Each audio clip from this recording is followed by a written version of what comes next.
Blessed be thy glorious name, which is exalted above all blessing and praise.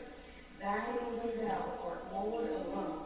Thou hast made heaven, the heaven of heavens, with their host, the earth and all things that are therein, the sea and all that is therein.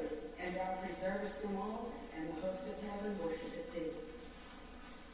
Psalm 103, 1, 2. Bless the Lord, O my soul, and all that is within me. Bless his holy name. Bless the Lord, O my soul, and forget not all his benefits. Isaiah 12, 2-4. Behold, God is my salvation, I will trust him. Be not afraid.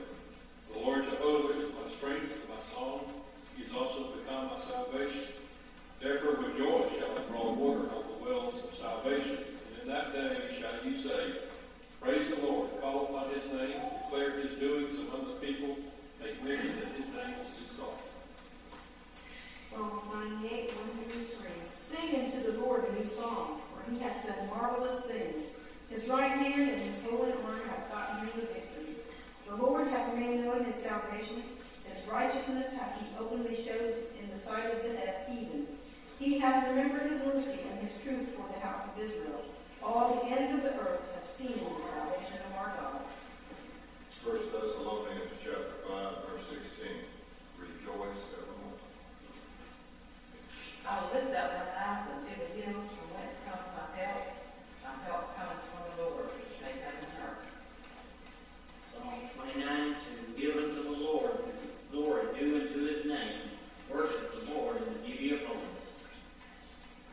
In thee, O Lord, do I put my trust. Let me never be ashamed.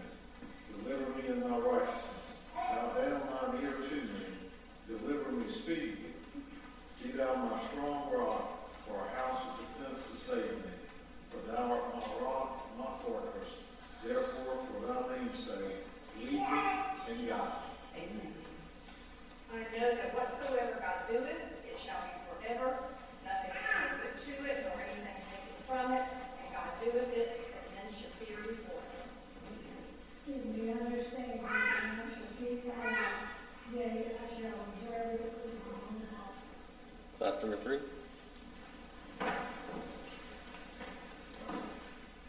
For the invisible things of him from the creation of the world are clearly seen, being understood by the things that are made, even his eternal power and Godhead, so that they are without excuse.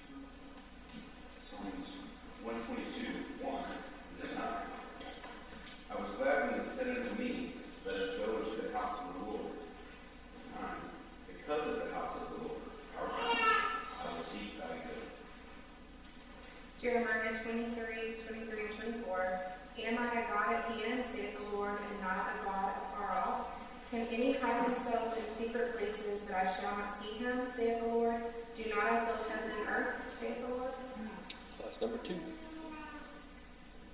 We're marching along, sanctified army is marching along. Soldiers for Jesus, be valiant and be strong. The sanctified army is marching along. He that dwelleth in the secret place of the Most High shall abide in the shadow of the Almighty. I will say of the Lord, He is my refuge and my fortress, my God, in Him will I trust. Surely He shall deliver thee from the snare of the fowler and from the noisome pestilence. He shall cover thee with His feathers, and under His wings shalt thou trust. Thou shalt fear not for the terror by night, nor for the arrow that flieth by day, nor for the pestilence that walketh in darkness, nor for the destruction that wasteth at noonday. 1,000 shall fall at thy side, and 10,000 at thy right hand, but it shall not come nigh thee. Only with thine eyes shalt thou behold and see the reward of the wicked. Because thou hast made the Lord, which is my refuge, even the Most High thy habitation. There shall no evil befall thee, neither shall any plague come nigh thy dwelling. Very good.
cover you with his feathers, and under his wings shalt thou trust. His truth shall be thy shield and buckler. Thou shalt not be afraid nor by night, nor for the air that flieth by day, nor for the pestilence that walketh in darkness, nor for the pestilence that waketh, nor for the destruction that waketh in the east. 1,000 shall fall at thy side, and 2,000 at thy right hand, but it shall not come nigh thee. Only with thy eyes shalt thou behold and see the reward of the wicked. Because thou committedst to the Lord, which is thy refuge, even the Most High, thy habitation, there shall no evil befall thee, neither shall any plague come back up. Good. Good job. Neither come to the secret place in the Most High shall fly from the shadow of Almighty. I send the Lord to my message and my forces, my God, that he must can surely he shall deliver thee from the snare of the fowler and from the noise of the pestilence. He shall cover thee with his feathers, and under his wings shalt thou trust. His truth shall be thy shield and buckler. Thou shalt not be afraid for the terror by night, nor for the air that flieth by day, nor for the pestilence that walketh in darkness, nor for the destruction that waketh at noonday. 1,000 shall fall at thy side, and 2,000 at thy right hand, but it shall not come nigh thee. Only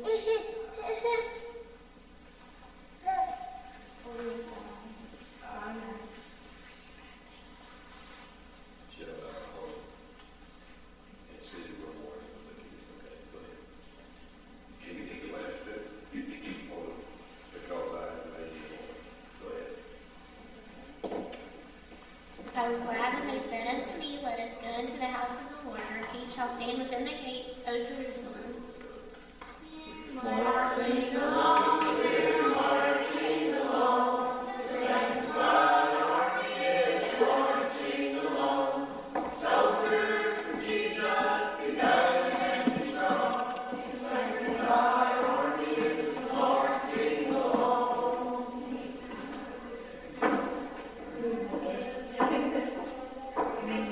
We're marching along, we're marching along.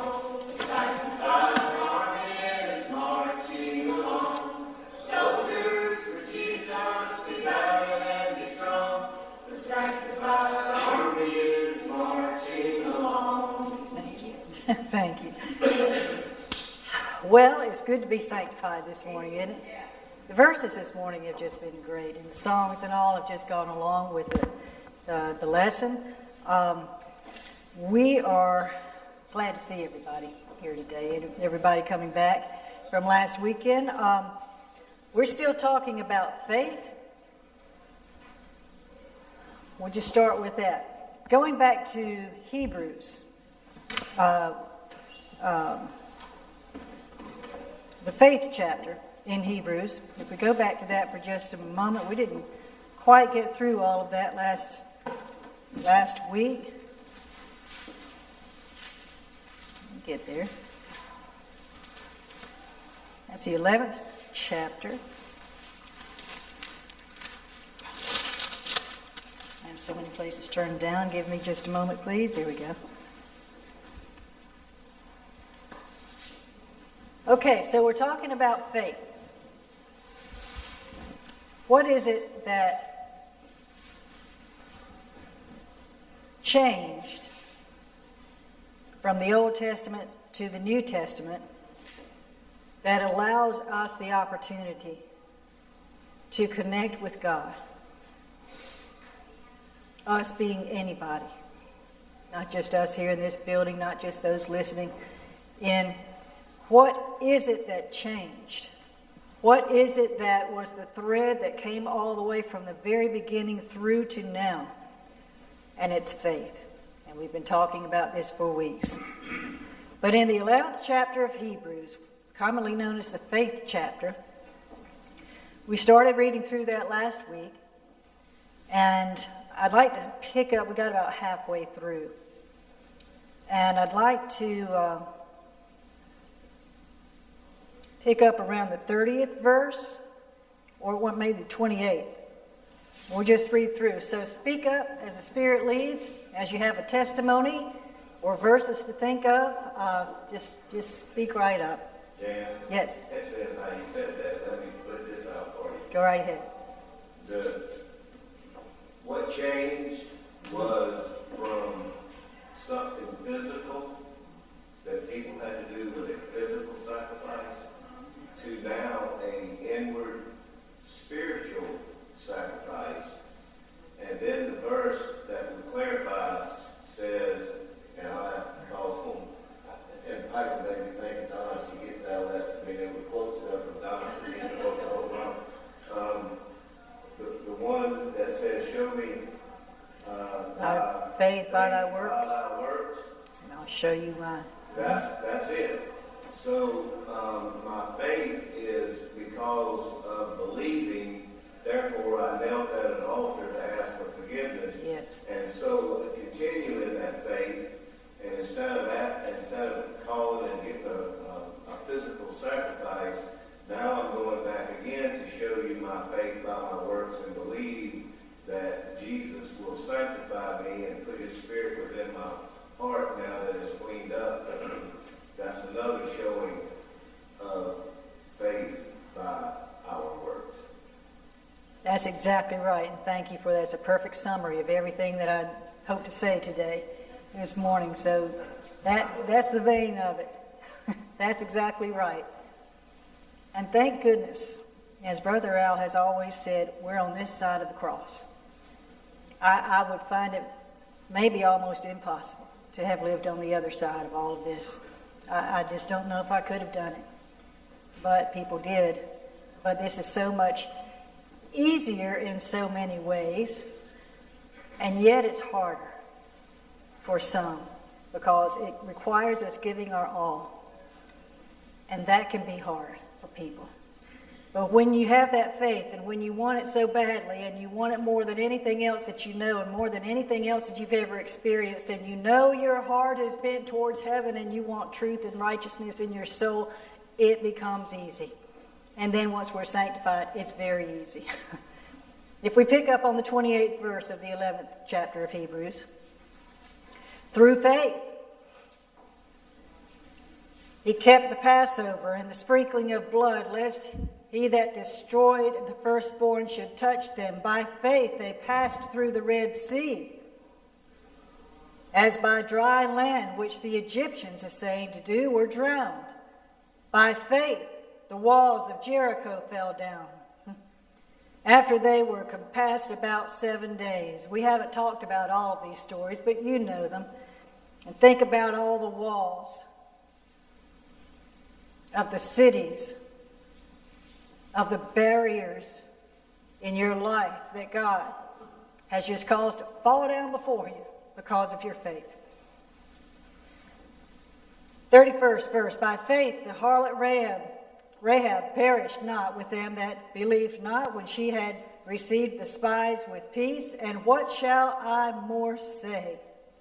For the time would fail me to tell of Gideon, and of Barak, and of Samson, and of Jephthah, and of David also, and of Samuel, and of the prophets, who through faith subdued kingdoms, wrought righteousness, obtained promises, stopped the mouths of lions, quenched the violence of fire, escaped the edge of the sword, out of weakness were made strong, waxed valiant in fight, turned the flight of the armies, the aliens. Women received their dead raised to life again, and others were tortured, not accepting deliverance, that they might obtain a better resurrection.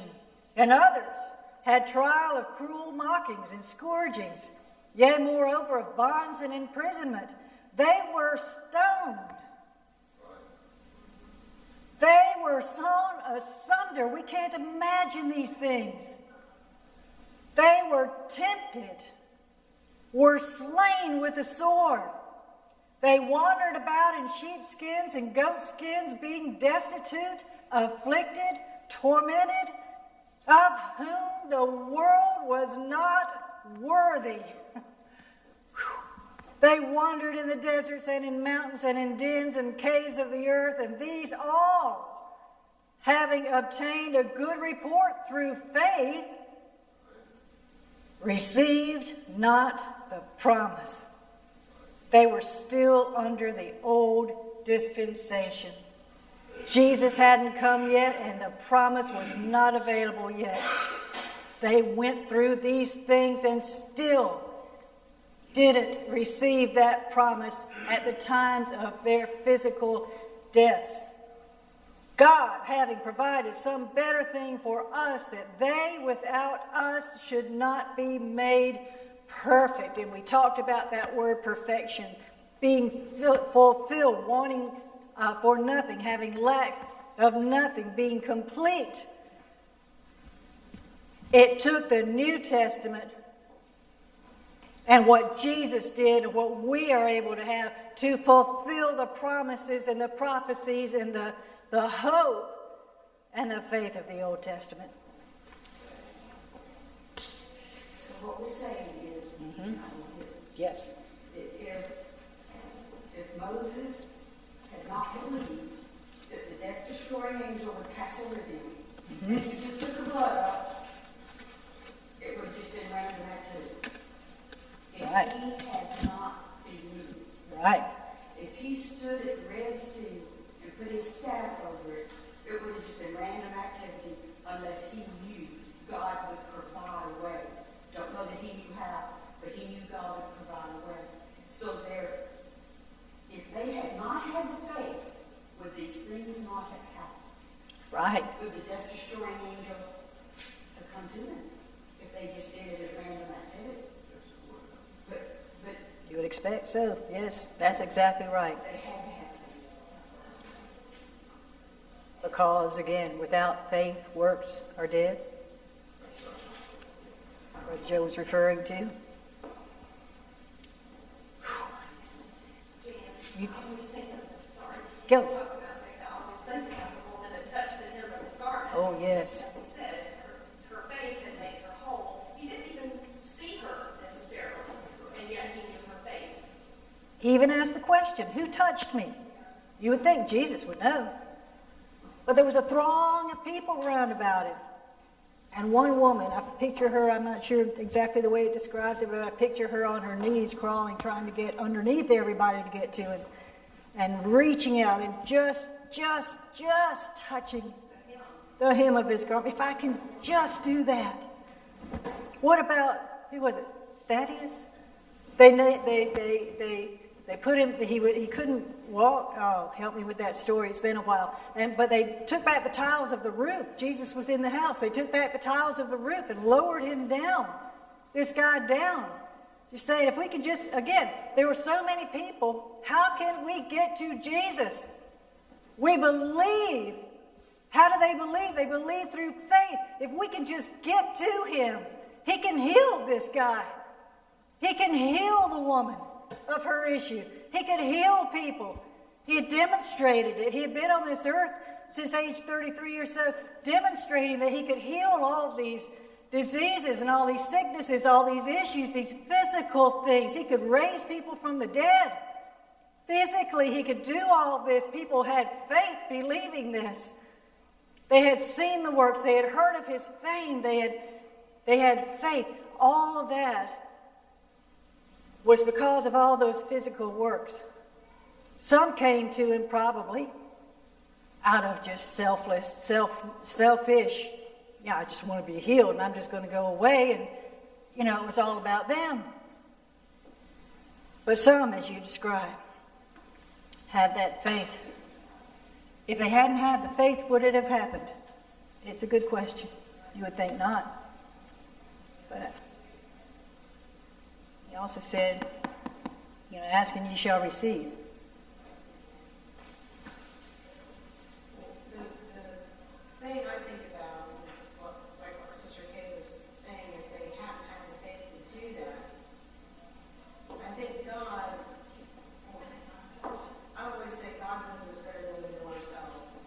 So he's always going to find someone who will do that. But that's just my thought. If it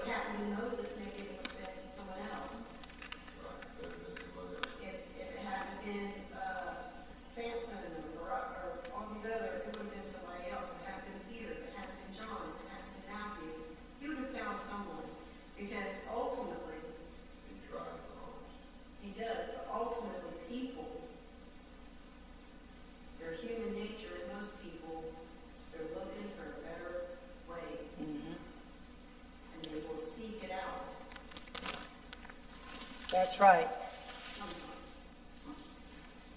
And they will seek it out. And then they come to the realization, when you press for something so much, you want something so badly, and you search for the path, and you do your, these days we can Google things and we can research things and do all of our research and find exactly the product that we want, or the thing, or the place, or the house, or the lot, or whatever it is that we want.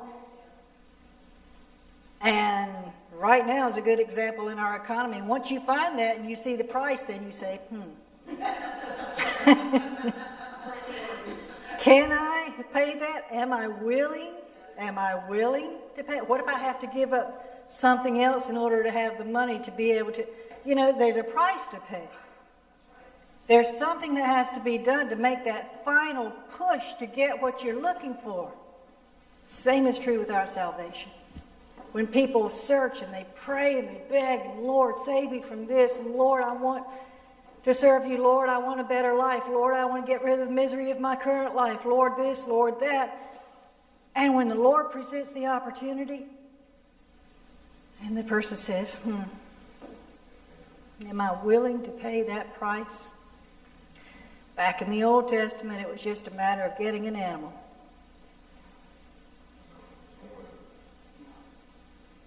Well, you can look at it like this too, because just sitting here thinking about it, and I want to back up my whole seeking thing. Moses wasn't looking to go back to Egypt to free those people. I don't think that was in his mind. He had a wife, a new family, cattle and sheep, and he was living his life. And that's another thing too. God sometimes will just pluck people like me, just pluck them up, and because I don't think we didn't really start looking until we were older, but Moses wasn't looking to go back there. So yeah, sometimes it's a surprise. Yes, and he even said, I'm not a good speech, I can't do this. I can't do this. Lord, what you're asking of me, I can't do that. And God provided a way. He said, I'll give you Aaron. I'm not giving you an excuse. I will give you Aaron. He speaks well. He'll go for it. He'll be your mouth for you. He'll speak for you. And what do you do then? Okay, how many excuses can a person come up with? A lot. Be amazed. That's right. At some point. It's got a very valid point, because when Jesus was walking around going from city to city, it's recorded in the Gospels that at places where they did not believe, it says, and many works did he not there because of their unbelief. That's correct. So simply, that's why the scripture verse says, he that cometh to God must first believe that he is. Okay? Without that, there's no future. There's no progress. There's no forward movement. You have stopped yourself. And so, basically, I've thought about this for a long time. God, from the fall of Adam, began to just try the hearts and minds of every human being. And little by little, as every individual had a choice to either allow God to use them or back away. Through faith they did this, and God, as it's recorded through the Old Testament, David would allow him to use him, and he would prophesy about this. Samson, this. Samuel, this. If it hadn't been that person, God was patiently enduring, waiting until a person would. He used Job, who wasn't numbered among the children of Israel. Enoch, little by little, until the fullness of the time was come. And he sent forth Jesus. You see, that's it. That's the mercy and patience and long suffering of our God. He is all those things. By faith. That's right. Without faith, it's impossible to please Him. That's right. And it says he's given to every man a measure of faith. That's where it starts, like the mustard seed. And then you believe and trust, and it grows. You believe and trust in it. I was just going to throw that word trust in there, Sister Kay. I mean, a lot of faith is based on trust. And trust is based on truth. Exactly. Always and forever. That's right. It's based on truth. And when you stand on truth, I've been thinking about this all week. Solid as a rock, and you can stand forever on that truth. How beautiful is this word? Beautiful for situation. If we go to Acts 14, it's just a 14:27. It's just a verse there. Previously, it was just for the this whole series that we've been doing on Sundays has been about how things changed from being available just through that blood lineage to coming down to being available to us. Acts 14:27 says, "And when they were come and had gathered the church together, they rehearsed all that God had done with them, and how he opened the door of faith unto the Gentiles." The door of faith unto the Gentiles. Therefore, through this faith, we can enter in. All those who weren't born of that bloodline couldn't trace ourselves back to it if we tried. Acts 15, 1 through 10. And certain men which came down from Judea taught the brethren and said, "Except ye be circumcised after the manner of Moses, ye cannot be saved." Now this is in Acts. And we understand this is after Jesus did all that he did in all the Gospels. He died, he was crucified, he raised from the dead.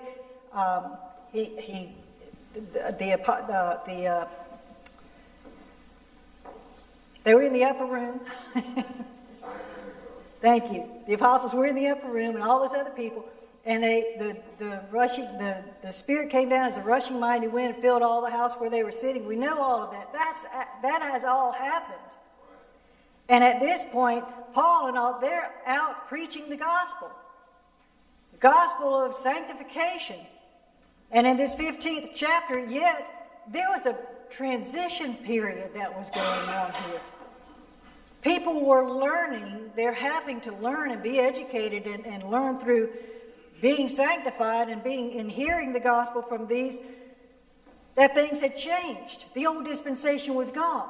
The new dispensation was here. They had to let go of a lot of those ordinances, those traditions and those things, and realize that what Jesus accomplished took the place of them all. There was a learning curve going on. And that's what this is talking about. "Except ye be circumcised after the manner of Moses, ye cannot be saved." Second verse. "When therefore Paul and Barnabas had no small dissension and disputation with them, they determined that Paul and Barnabas and certain other of them should go up to Jerusalem unto the apostles and elders about this question." Go to the apostles and the elders about this question. Do we need to be circumcised? Do we not? Can we let go of this? "And being brought on their way by the church, they passed through Phoenicia and Samaria, declaring the conversion of the Gentiles, and they caused great joy unto all the brethren.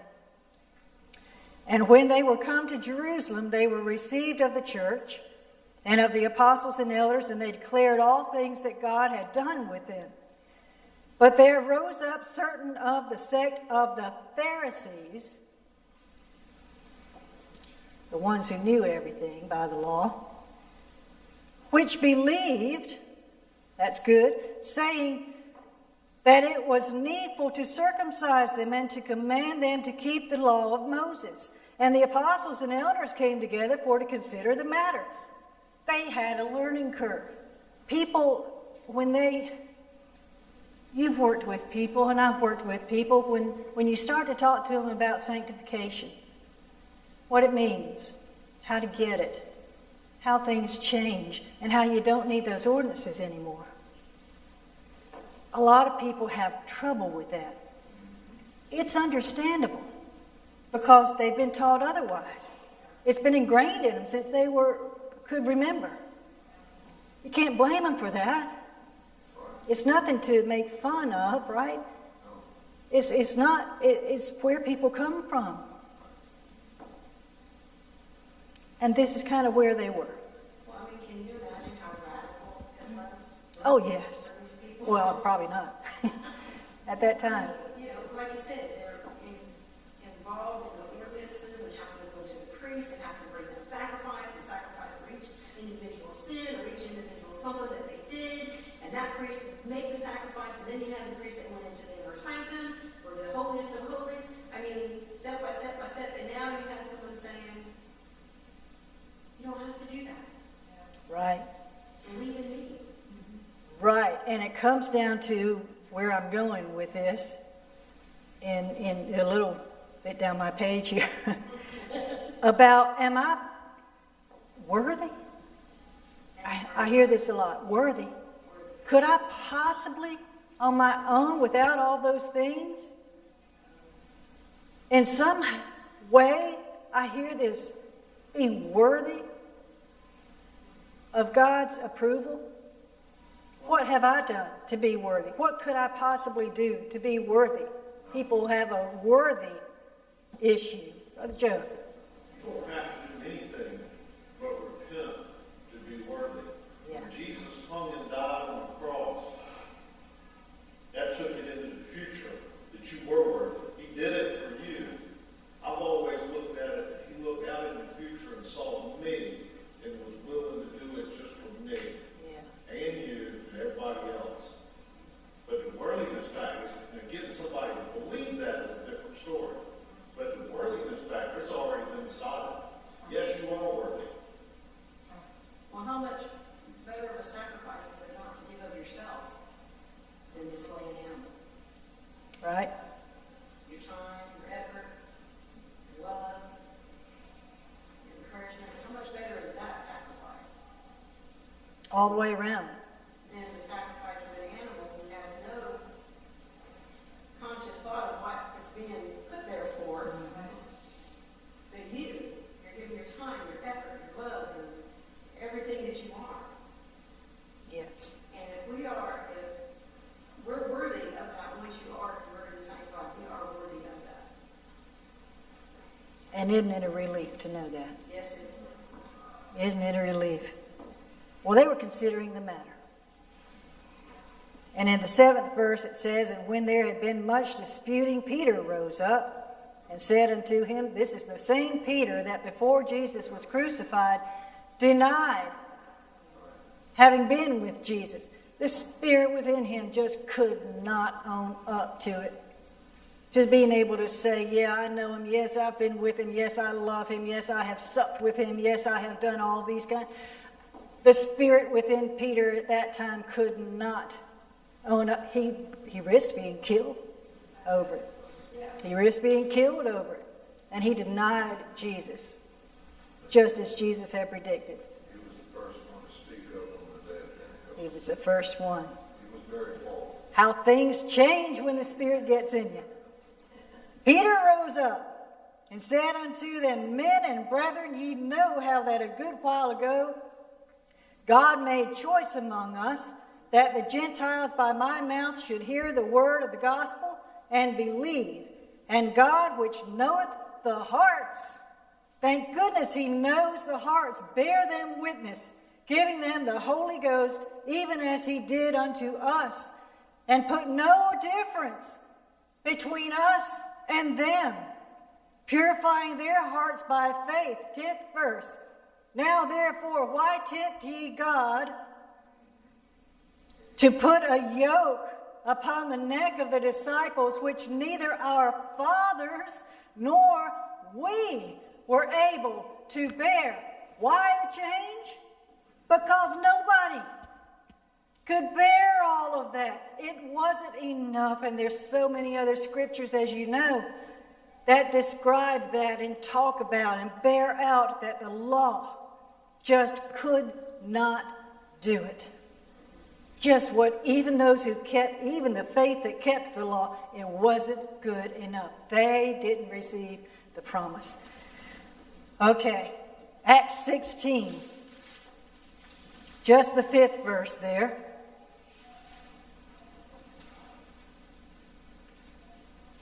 Well, I guess I ought to start out with the 4th. And as they went through the cities, they delivered them the decrees for to keep that were ordained of the apostles and elders which were at Jerusalem, 5th verse, and so were the churches established in the faith and increased in number daily. So they went about preaching the gospel, and those who believed through faith, they were establishing churches. If we go to Romans, the 3rd chapter, 22nd verse,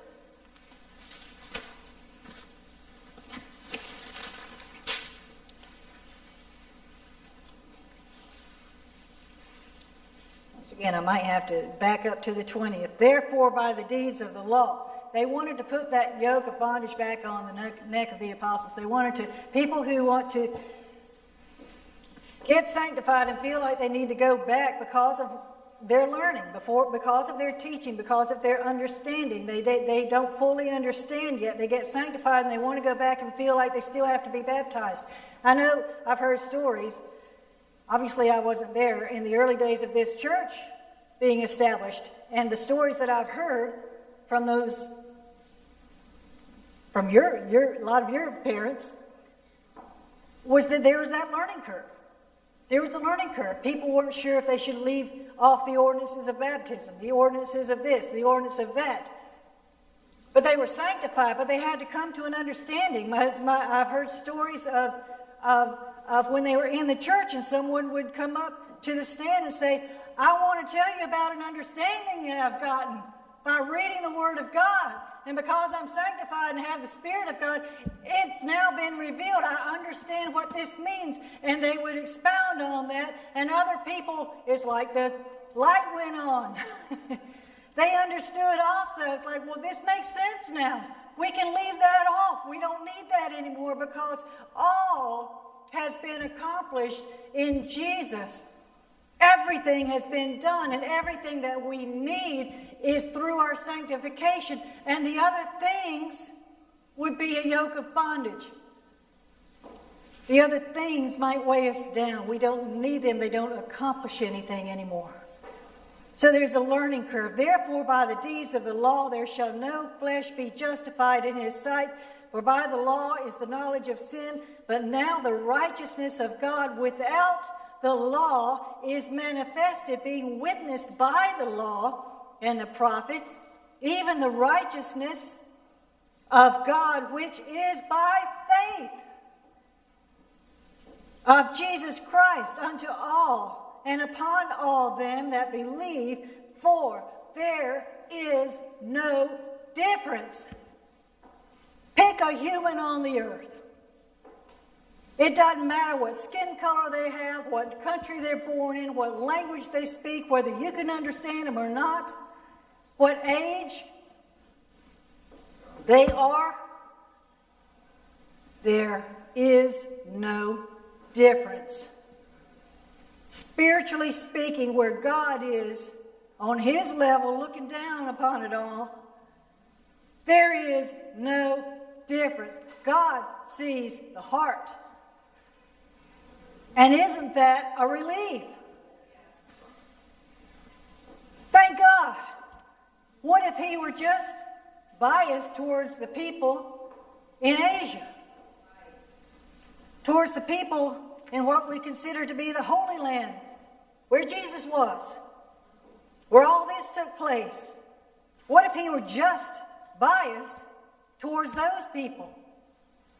And here we are over here, we wouldn't have a chance. He wouldn't listen to us.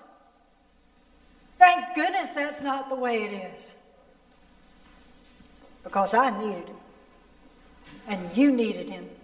And there are people all around us who still need him.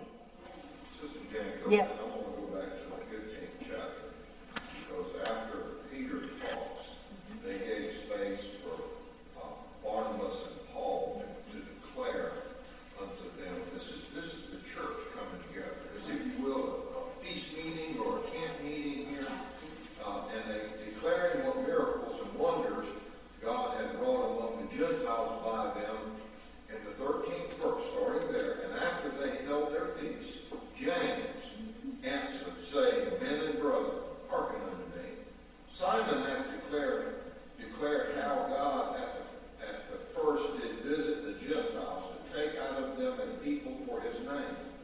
And to this agree the words of the prophets as it is written.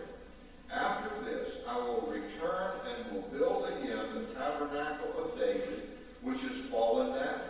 And I will build again the ruins thereof, and I will set it up, that the residue of men might seek after the Lord, and all the Gentiles, upon whom my name is called, saith the Lord, who doeth all these things.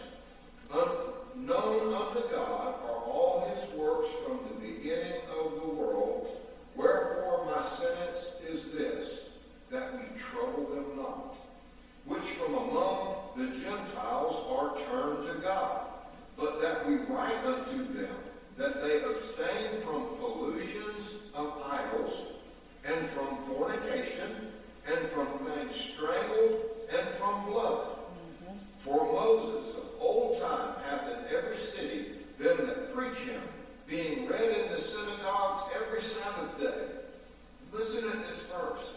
Then pleased it among the apostles and elders with the whole church to send chosen men of their own company to Antioch with Paul and Barnabas. It goes, this thing about let's agree to disagree, that's not what it's talking about here.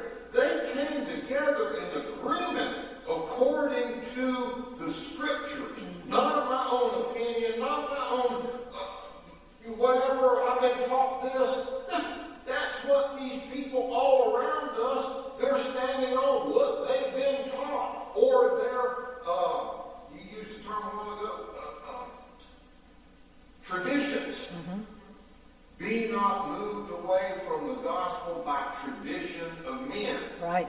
We can establish our own traditions, but be careful with traditions. Right.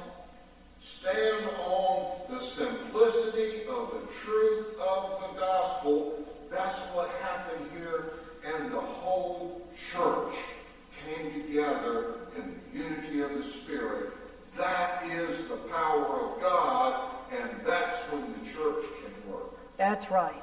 And how many times have we witnessed that in this church?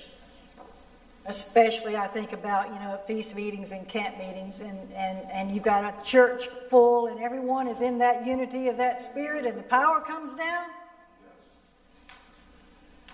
Sister Jan, I think it's really neat here that James speaks up. You don't hear a lot about him speaking up here, but he referenced Simeon in the temple, a light to lighten the Gentiles and the glory of my people Israel. That's what he's referring here to, is what Simeon said when he lifted up Jesus, baby Jesus, in the temple. He said he was a light to lighten the Gentiles. So he was reinforcing what Peter taught. And Peter should have known. He was up on the rooftop when he saw the animals come down and take and eat. He showed no respect for the person. Right. He had first-hand knowledge as well as sight that what God had cleansed to call not common, no matter where. Well, here we're talking about Gentiles. And then I think when he says all his sin comes short of the glory of God, people use this, of course, to defend their own selves.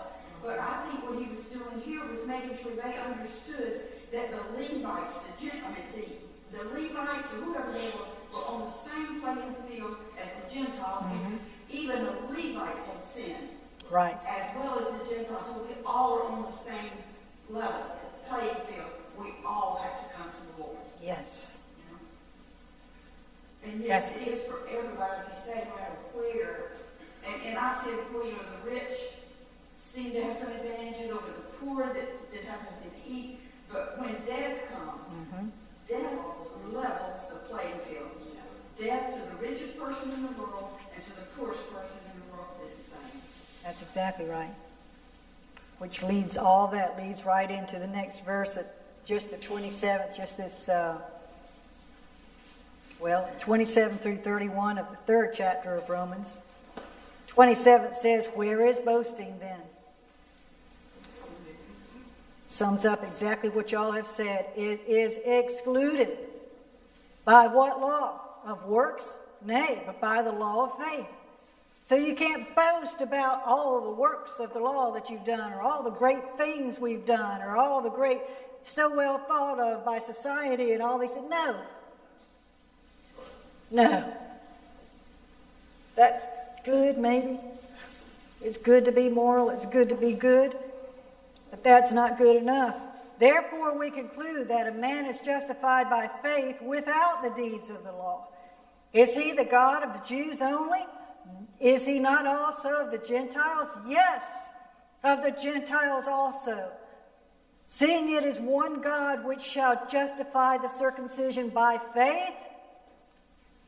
Justify the circumcision by faith. Again, it was only through faith that the circumcision meant anything.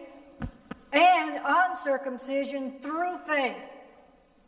So those who never were circumcised weren't even under that law. Through faith we can still enter in. Do we then make void the law through faith? God forbid. Yea, we establish the law. Jesus said that he came not to destroy the law, but to fulfill it. The righteousness of the law is fulfilled in us. Yes. The law was to set schoolmaster brings Christ. It really was to teach you to honor God in every aspect of your life. Yes. I mean, when you come down to the law, it was, this is good for, a part of the law was good for your bodily health that we established of sanitary or food. But it's that same way for us spiritually. So it doesn't make the law make it void, and that's some people stumble at that. Well, how do you? But really, it's all to perfect the man, the body of your soul, and the body of your mind, and the body of your strength, perfected for Christ. And that's what the law was for. It was trying to, as I said before, legislate salvation, which really doesn't work. There's laws broken. Can't be done. We have laws in the books. You shall not kill. Right. Yet people are killed Daily. every day. Minute, By hour by hour. person, because their nature is not changed. And that's where there's no law given that can bring salvation. It comes from the inside. How does it come from the inside? By the faith, which is where you start. Right. You have to have faith in God. And that relates to you're really subjugating yourself when you have faith in a higher being. Most people want to say, I have the ability to do this. I can, I know. But whenever you have faith in an unseen God, you're subjugating your life into the will of the Father. People have trouble with that. They think that their own kingdom, that their own king. And no, not realizing that our breath, which we don't think about, is in God's hands every day. Yes. So that's way. That's exactly right. And what did he say in those days? I will put my laws into. So it's no longer outside of us. Outside works that we would have to do to try to somehow measure up. I will put my laws, those 10 commandments, those things that, as you described, that the law represented, that all those things represented. I will put my laws into their hearts. That changes the nature. That changes the inner person. That says, it's in here now, I understand what to do. It's in here now, I've got a connection with God. It's inside. And any of that other stuff now would just bog me down. There's no need for it. Put my laws into their hearts, and in their minds will I write them. Their sins and iniquities will I remember no more. That's a free place. That is so free. That is such a relief. It's such a light, airy, beautiful place to live, isn't it? to be sanctified, to be able to let go of all those burdens and all those bondages and all those yokes. It's a beautiful place to live. Well, its laws contain more than just the Ten Commandments. Yes, yes, much more. Holiness is the law of the house. Right. Holiness, without which no man shall see the Lord. Galatians, if we go over to the 3rd chapter of Galatians, we'll be in a couple of chapters over there. Just a few more minutes here. 3rd chapter, 9th verse says, "So then they which be of faith are blessed with faithful Abraham." And we talked about Abraham a month or so ago. We've talked a lot about it. "So then they which be of faith are blessed with faithful Abraham." If we go to the 5th chapter of Galatians, 6th verse, "For in Jesus Christ neither circumcision availeth anything, nor uncircumcision, but faith, which worketh by love." If we go to the 22nd verse of the 5th chapter of Galatians, now we're talking about all that being inside of us. What change does it make?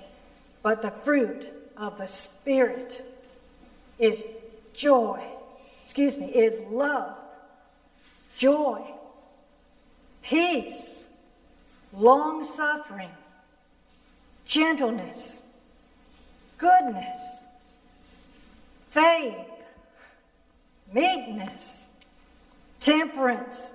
Against such there is no law. Did Jesus fulfill the law? Did he establish the law? Did he write it in our hearts and in our minds? When we have these fruits, those are fruits of the Spirit. Those are fruits of the fulfilling of the law. Against such there is no law. And we get there through faith. Romans 4th chapter.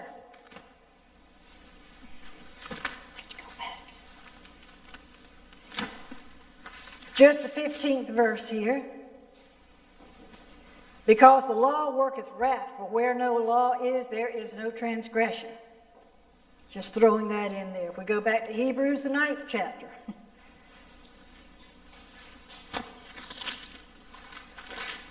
(15 through 28). We may need to end there for today. 9th chapter of Hebrews, 15 through 28.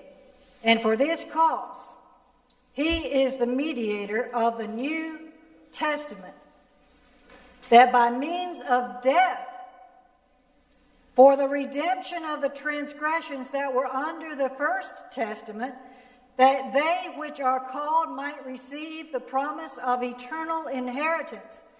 For where a testament is, there must also of necessity be the death of the testator." We know this very well. That's true and real in physical life. "For a testament is enforced after men are dead. Otherwise it is of no strength at all while the testator liveth." Well, what does this mean for us spiritually? "Whereupon neither the first testament was dedicated without blood.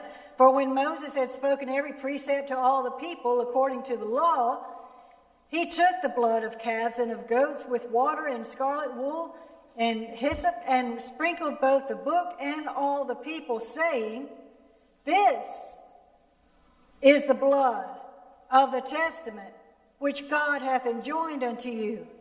Moreover, he sprinkled with blood both the tabernacle and all the vessels of the ministry. And almost all things are by the law purged with blood, and without shedding of blood is no remission." The 23rd verse says, "It was therefore necessary that the patterns of things in heaven should be purified with these, but the heavenly things themselves with better sacrifices than these. For Christ is not entered into the holy places made with hands. Not those physical temples, not that tabernacle with all the curtains and everything that they set up in the wilderness, not the temple of Solomon, not the temples that Jesus went into when he was on this earth. Christ is not entered into the holy places made with hands, which are the figures of the true. These are places that were set up, as Brother Harry says, set up to represent God, where people should worship God, where people go to reverence God, where people go to get closer to God, where they go to make their alms and to say their prayers and to be sincere, hopefully, maybe to make their sacrifices. Not made with hands, which are the figures. These are just figures of the true. But into heaven itself now to appear in the presence of God for us, nor yet that he should offer himself often, like they had to offer all the sacrifices, the animals, one after another after another. How many hundreds of thousands? How many hundreds of thousands? Overall, cumulatively speaking, and even for the one person through their lifetime, how many sacrifices did they offer? Did they bring to the priest? How many times did they have to give the turtle dove or the pigeon or the animal, the other animal? Nor yet that he should offer himself often, as the high priest entered into the holy place every year with the blood of others. For then must he often have suffered since the foundation of the world. If that was what it was meant to be, if his crucifixion, if his death, if his offering of himself was the sacrifice, then how many times would he have had to be sacrificed if he could have offered himself over and over and over and over again since the foundation of the world, since the time that he came, with all the people who have lived and all the sins that have been committed? How many times would he have had to be offered? It just wasn't possible physically, but had it been possible, how many times? That wouldn't have been any better. It wouldn't have been any better. But now, once, in the end of the world, what does that mean? When the world is crucified unto us and we are crucified unto the world, when we die the death and the world is crucified, it's taken away, it's taken out of our hearts. Once, now, in the end of the world, hath he appeared to put away sin by the sacrifice of himself. And as it is appointed unto men once to die, but after this the judgment, so Christ was once offered to bear the sins of many, and unto them that look for him. Here's the faith. Here's the fulfillment of the law. Here's the fulfillment of the whole plan. Here's what Abraham did. Here's what everybody needs to do. To them that look for him shall he appear the second time without sin unto salvation. And that is the fulfillment of the whole plan. That is sanctification. We'll stop there for today. Once. That's all he had to do, which was so much. Yes. Anyone else? And he has to ever live to be able to continuously forgive people of their sin. Right. That's what makes his blood sacrifice. So we're going to continue this, of course, because that's not where everything stops. That's where the sacrifice that he had to come to take care of ends, his sacrifice. But we're going to continue this into what it continuously means for us. Just got one more verse for you. Yep. It's in the 5th chapter of Little John, the 20th verse. And we know that the Son of God is come. Yes. And hath given us an understanding that we may know him that is true, and we are in him that is true, even in his Son Jesus Christ. This is true God and eternal life. That is right. Thank you for that. All right, we'll sing a song. Everybody get up and talk. I have found a precious resting place.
If you sing that song,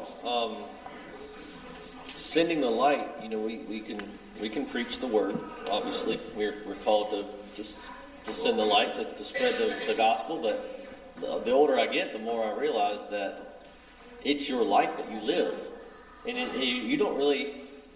You need to preach, but as somebody, I think it was Kenneth. It's not. He didn't coin the phrase, but he's the one that I remember saying it a lot. Was a life lived is a sermon preached. And you don't have to necessarily go out there and stand on the street corner and tell everybody and preach Romans and Acts and all that on the street corner, but you live a life and people take notice of that, and people notice. And when the way you go about and the way you interact with your friends and your colleagues and your family, that's a big one. Not everybody has a great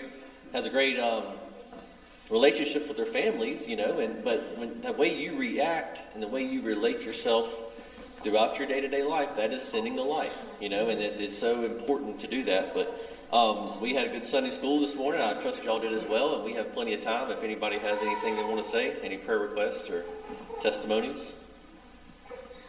How about it? Go ahead. Trudy, go ahead. No.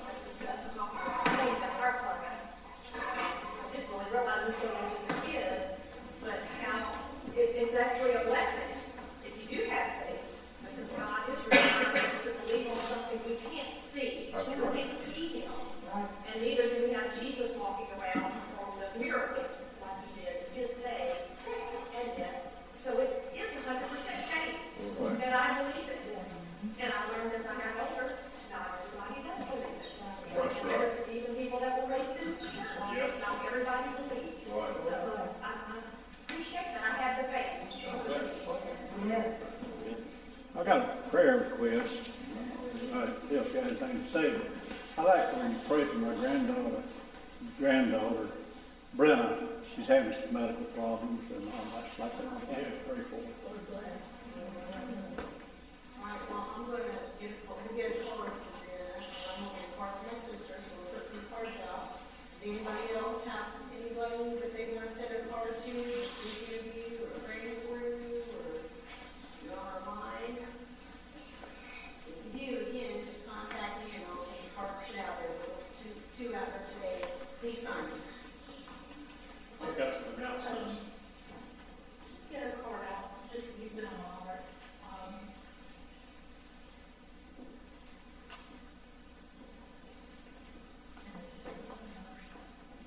for Robert Williams. It's on Facebook, and I just wanted to find out first and second. Just wanted to know if they could I have a couple of announcements. I was asked by Sister Renee Price to announce that Brother Arthur Curry will turn 80 on April 16th, so she would appreciate if anyone would send a birthday card for his birthday this year to make it special. I know we have several other of our members turning 80 this year, so as I get those, I'll let you know. The second thing is next Saturday is going to be our church work day. We're going to get started pretty early. Some of us are early birds, so we'll be out here at 8 o'clock to get started. I'll have a list, so you can just come see me and we'll divvy out what needs to be done.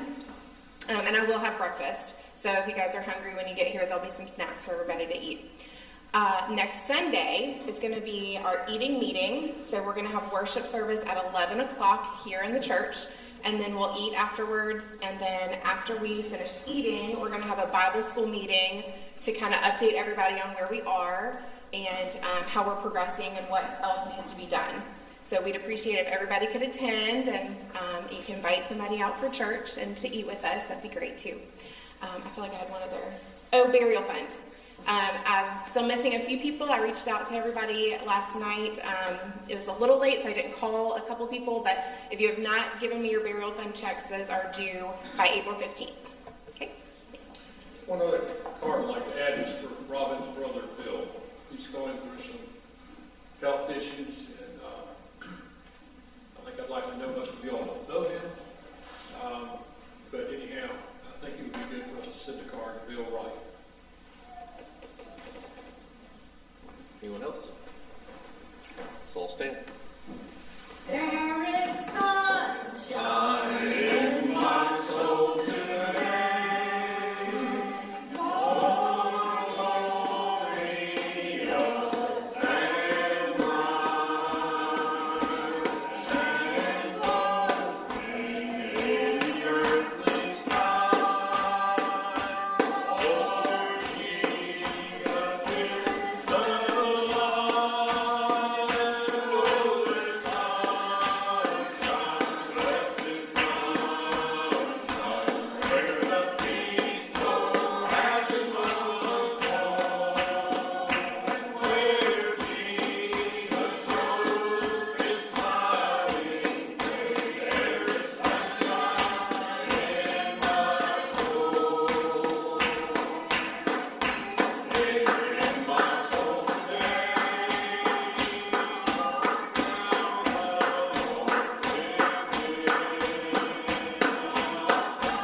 tonight, 6:30. Let's all be back in tonight, and let's all be in prayer for all those on the prayer list. We're going to look at the Lord be dismissed. Brother Tommy, would you dismiss us? Dear Heavenly Father, we thank you for the Sabbath we had.